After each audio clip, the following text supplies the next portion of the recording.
Did you know George Washington was a Freemason?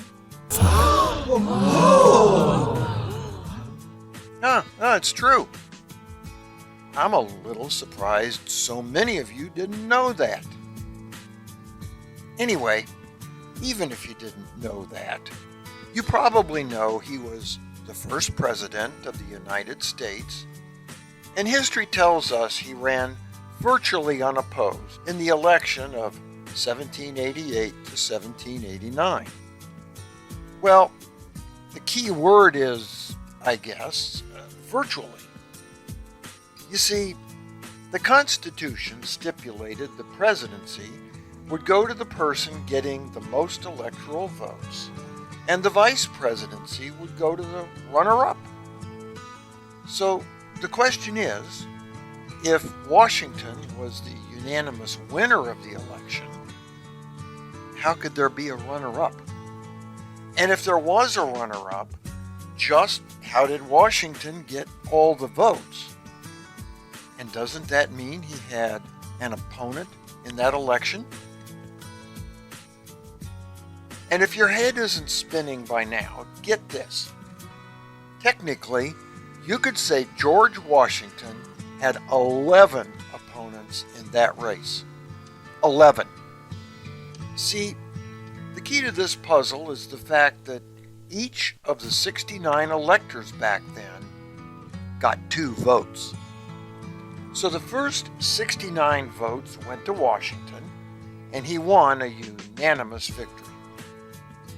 Then the second set of 69 votes went to a variety of men, with the one garnering the most votes becoming vice president. So who were these guys? You can probably guess one of them was John Adams, who received 34 of the remaining 69 votes and became our first vice president, going on to become the second president. Robert Harrison, no relation that we know of, Washington's personal military secretary, received 6 votes.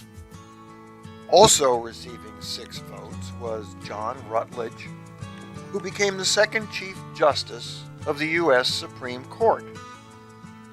John Milton, first Secretary of State of Georgia, received 2 votes. James Armstrong, a Georgia State Representative, and Edward Telfair, Governor of Georgia, both got a single vote. Georgia was well represented. So, Adams, Harrison, Rutledge, Milton, Armstrong, and Telfair account for 6 of the men receiving electoral votes. The remaining 6, including Washington, half the field, were Freemasons. John Jay, first Chief Justice of the United States Supreme Court, received 9 votes and came in a distant second to Adams for the vice presidency.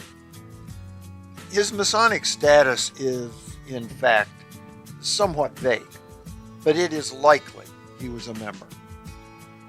John Hancock, first signer of the Declaration of Independence and first governor of Massachusetts, received 4 votes. George Clinton, governor of New York and later vice president, got 3 votes. Samuel Huntington, second Grand Master of Ohio and also a governor of Ohio, received 2 votes. Finally, Benjamin Lincoln, ex officio Secretary of War during the American Revolution, got a single vote. There was not much of a campaign in that election. It was a foregone conclusion George Washington would win. It's likely each of the 11 also-rans we've talked about had his sights on the vice presidency. Also, although there were no political parties per se, most of the candidates were like-minded Federalists, favoring a strong federal government. only Clinton and Telfair were anti-federalists who not only opposed a strong federal government, but also opposed ratification of the Constitution.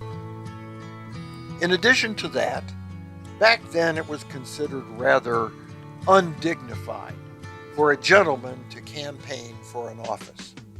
Some might say that's the opposite of our situation today, where being undignified seems to be a requirement for public office. One wonders if the aversion to campaigning has something to do with the fact electioneering is frowned upon, if not outright banned, in many Masonic elections. Our nation's first election, with a president elected unanimously and votes left over for 11 runners-up.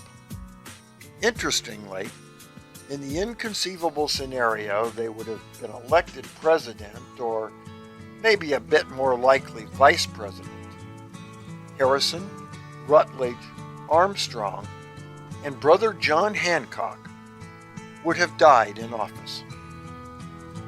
For the Whence Came You podcast, this is Steve Harrison with the Masonic Minute.